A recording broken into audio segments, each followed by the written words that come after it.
大家好，我係司徒夾帶，歡迎收睇《獨海浮沉》。今日咧要介紹一隻新嘅專輯，就係 EB Duet 嘅《他》。呢隻係一隻全廣東話嘅大碟嚟嘅。咁其實咧，我本身就唔知道佢出隻廣東話碟嘅，而係佢去咗我太太即係 EB Duet 咧，去咗我太太個 blog 嗰度留言，就話我哋就嚟出呢個廣東話大碟啦。咁我先知嘅。咁點解佢哋無端端會去咗我太太嗰度留言呢？就係我太太爆咗我咧，就成日喺公司嗰度咧播 EB Duet 嗰啲碟，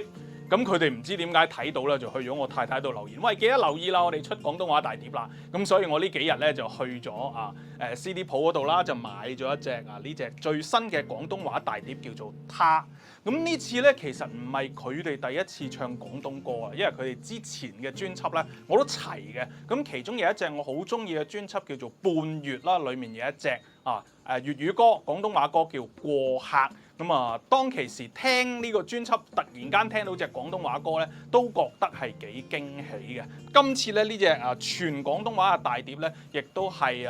保持翻佢哋一貫嘅錄音同埋演奏嘅水準啦。咁佢哋係一個組合嚟嘅，吉他加主音。咁無論嗰個表現定係嗰個錄音製作等等方面咧，我覺得都非常之悅耳嘅。平時膽機播出嚟咧，我自己覺得係幾好聲嘅，推介俾所有膽機嘅朋友啦嚇。咁呢隻大碟裏面咧，所有嘅歌咧其實都係好耳熟能詳嘅，咁都係啲80-90年代嘅廣東歌啦。裡面嘅歌曲我就唔逐隻講啦，但係裡面我自己比較中意嘅咧有幾隻歌嘅，譬如有忘記他啦，有歡樂今宵啦。歡樂今宵比較少啲喺呢啲重唱嘅大碟出現啦，係古巨基嗰隻歡樂今宵啊。另外仲有一隻網中人，咁我覺得網中人咧 EB Duet 係演繹得非常之唔錯嘅，我不斷地咧都會loop 嚟聽重播呢隻網中人嘅。咁如果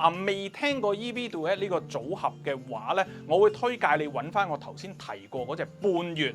嗰隻專輯嚟聽一聽，嗰隻係暫時咁多隻佢哋嘅專輯嚟講，我係最中意嘅。咁但係如果你已經買過佢哋嘅大碟亦都中意佢哋嘅演繹嘅話咧，不妨留意下今次呢隻全廣東歌嘅大碟《他》。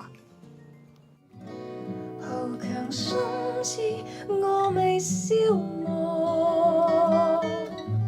何妨說